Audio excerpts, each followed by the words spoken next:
नमस्कार दोस्तों, welcome to SG sociology. आज के इस वीडियो में हम बात करने वाले हैं मनरेगा योजना के बारे में। अगर हम बात करें इसके फुल फॉर्म की, तो मनरेगा योजना का पूरा नाम है महात्मा गांधी राष्ट्रीय ग्रामीण रोजगार गारंटी अधिनियम। जैसा कि नाम से ही पता चल रहा है, ये योजना रोजगार की गारंटी देती है। किन्हें? ग्रामीण क्षेत्र के परिवारों को। मनरेगा योजना 2 अक्टूबर 2005 में लागू हो गई थी। मीन्स संसद से ये एक्ट पास हो गया था और इसकी शुरुआत यानी प्रैक्टिकली ज़मीनी तौर पे ये 2 फरवरी 2006 को शुरू करी गई थी। स्टार्टिंग में 200 ज़िले को इसके अंतर्गत रखा गया था और धीरे-धीरे बढ़ा करके ज़िलों की संख्या 593 तक पहुंचा दी गई थी।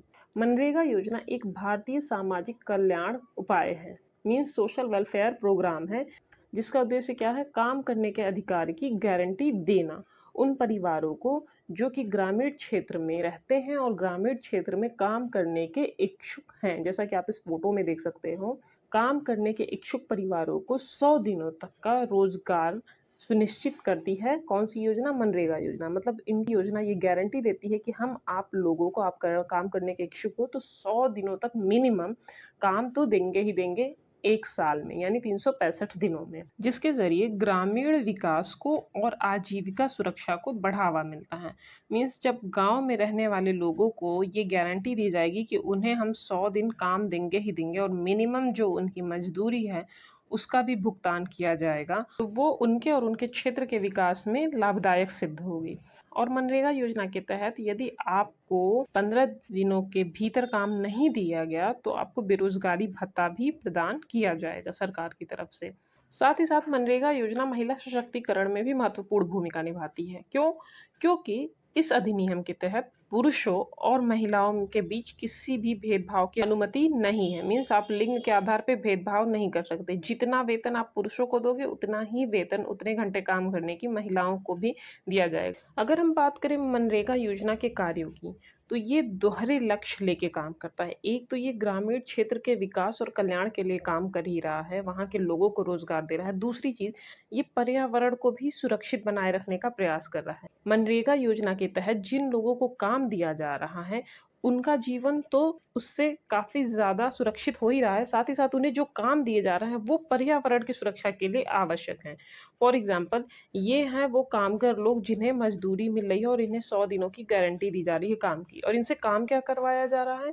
जल संरक्षण और संचयन या वनीकरण, वृक्षारोपण, ग्रामीण संपर्क तंत्र को बढ़ाना या बाढ़ नियंत्रण और सुरक्षा, तटबंधों का निर्माण करना और उनकी मरम्मत करना, नए टैंक बनाना, तालाब की खुदाई करना या छोटे बांधों के निर्माण में भी इनसे काम लिया जाता है।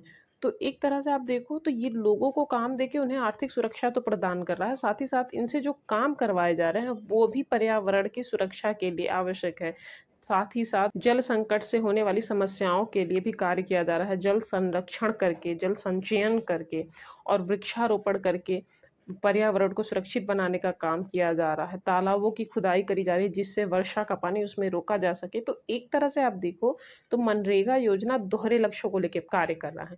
पहला लक्ष्य है लोगों को रोजगार देना जो ग्रामीण क्षेत्र में है और कार्य करने के इच्छुक हैं, जिससे उनका रोजगार वाला जो समस्या है, उनके जो कार्य करने का एक अधिकार है, उस उद्देश्य की प्राप्ति कर रहे हैं। साथ ही साथ उन्हें कार्य भी ऐसे दिए जा रहे हैं जिससे पर्यावरण का संरक्षण हो, मानव जीवन को हम आगे चल के और सुरक्षित और सफल बना सकें। अगर हम बात करें मनरेगा योजना के तहत जॉब काम पाने की प्रक्रिया के बारे में यानी प्रोसेस के बारे में, तो देखो, मान लो ये एक गांव है, इस गांव का ये है ग्राम पंचायत।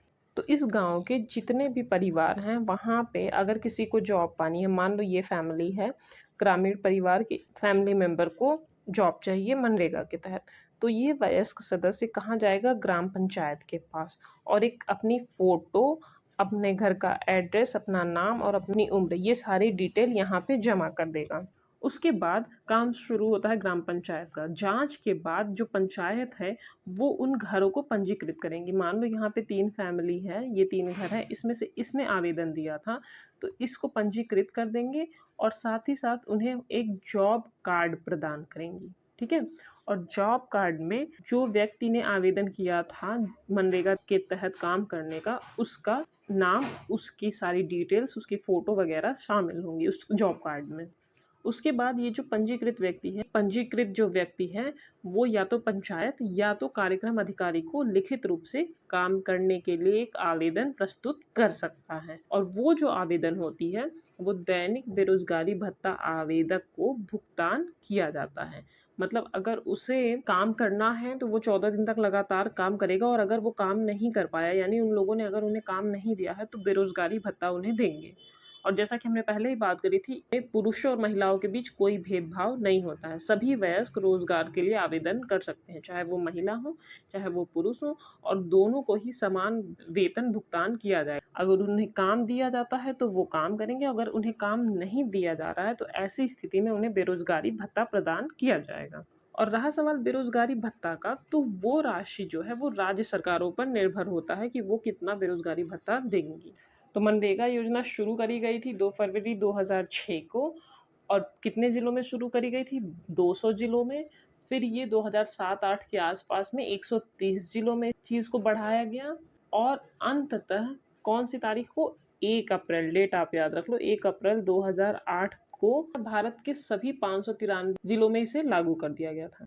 तो आई होप अब आपको समझ में आ गया होगा कि मनरेगा योजना लागू 2 अक्टूबर 2005 में हुई थी, बट इसकी शुरुआत अगर जिलों से बात करें हम, तो 2 फरवरी 2006 के करीब हुई थी, और स्टार्टिंग में 200 जिलों में ये चीज़ लागू की गई थी, और जैसा कि हमने बात करी 2007 और 8 के करीब 130 जिलों में ये चीज़ शुरू करी गई, और धीरे धीरे बढ़ाते बढ़ाते अंत में 2008, 1 अप्रैल 2008 तक टोटल भारत के 593 जिलों में मनरेगा योजना को लागू कर दिया गया। तो आज के लिए बस इतना ही। आई होप मनरेगा योजना से जुड़े जो भी डाउट्स थे वो आपके क्लियर हो गए होंगे, और इससे बहुत ज़्यादा क्वेश्चन पूछे जाते हैं इसके लागू होने और शुरू होने और जिलों की संख्या को लेके। आई होप आपको आज का ये टॉपिक समझ में आया हो। अगर आपके कोई सुझाव हो तो आप कमेंट बॉक्स में दे सकते हैं। अगर आपको वीडियो पसंद आया तो वीडियो को लाइक, शेयर और चैनल को सब्सक्राइब करना ना भूलें। इस वीडियो की अगर पीडीएफ चाहिए तो आप हमारे टेलीग्राम चैनल एसडी सोशियोलॉजी से जुड़ सकते हैं। डिस्क्रिप्शन बॉक्स में चैनल और पीडीएफ की लिंक मिल जाएगी। और अगर आपको लगता है कि कहीं पे कोई फैक्ट या कोई पॉइंट मिस हो रहा है या गलतियां हो रही हैं तो आप बता सकते हो। आज के लिए बस इतना ही। धन्यवाद।